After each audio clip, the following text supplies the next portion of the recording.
Hosted by you/always_never_5555. I, 45F, have a dear friend, Lauren, 43F. We grew up together, and she was a bridesmaid at my wedding 20 years ago. Several years ago, my husband and I had a great opportunity to work and live abroad for a few years.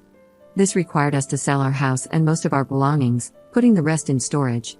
One item I didn't want to let go of was a beautiful antique crystal lamp that belonged to my late grandmother. It holds many important memories for me. Unfortunately, our storage unit was so full that I was afraid I wouldn't be able to fit it in without giving up something else we wanted to keep. I mentioned this dilemma to Lauren, and she immediately offered to hold on to the lamp for me. She said it would look gorgeous in her living room and that she'd be proud to display it there until we returned. I was thrilled. Well, our time abroad recently came to an end, and we are now back in the US. We bought a new house, collected our belongings from storage, and are in the process of furnishing it. I asked Lauren for my lamp back, and she got all upset, insisting that she understood it was a gift. I reminded her that it was a family heirloom that she promised to keep for me until I returned, but she insists that's not how she remembers it.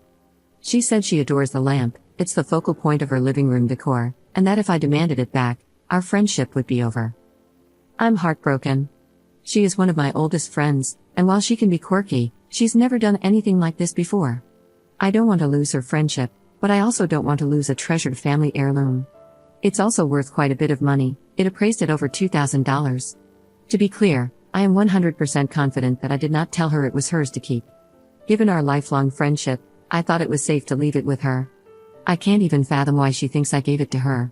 We are not rich, and I would never give such an expensive gift to anyone. To make matters worse, I told my sister about all of this, and she was livid.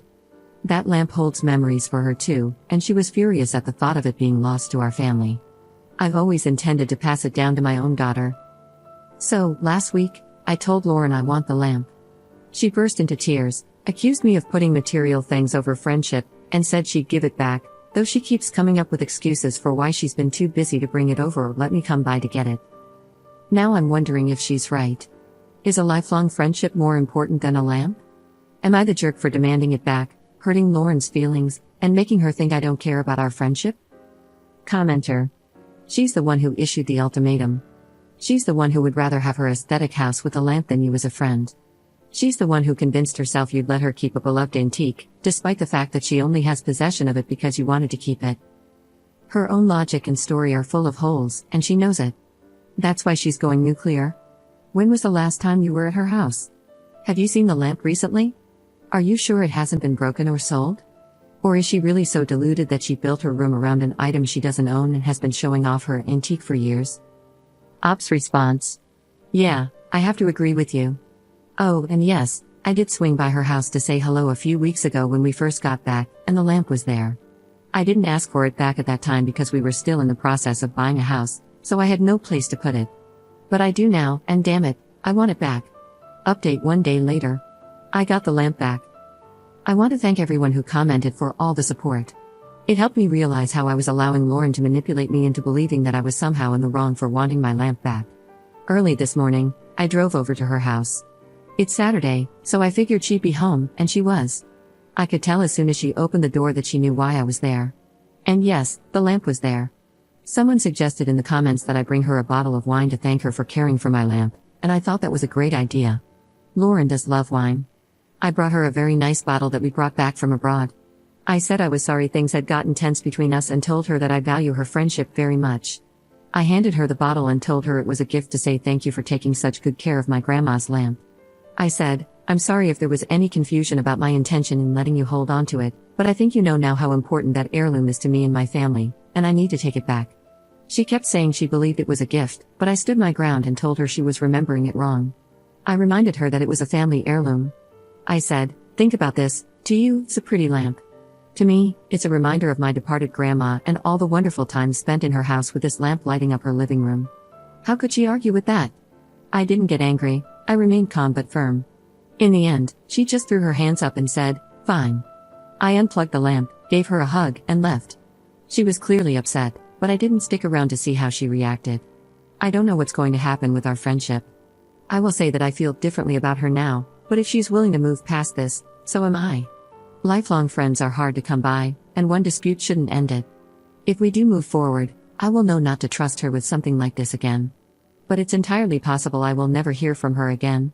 I don't plan on reaching out anytime soon. There were too many comments for me to address them all, but I want to answer a few questions.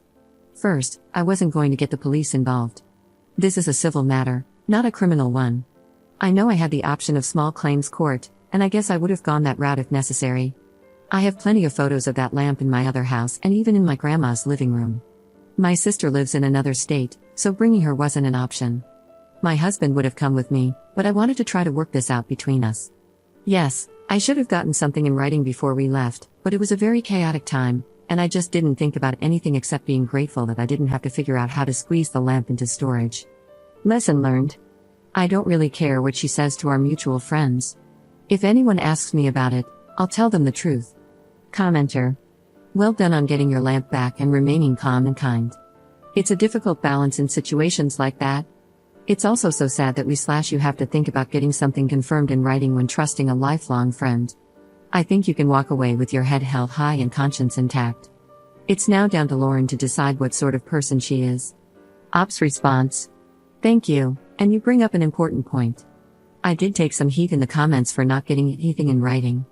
While I admit I honestly didn't even think about it at the time, we were getting ready to move overseas, and things were crazy. I think that even if I had, I might not have done it.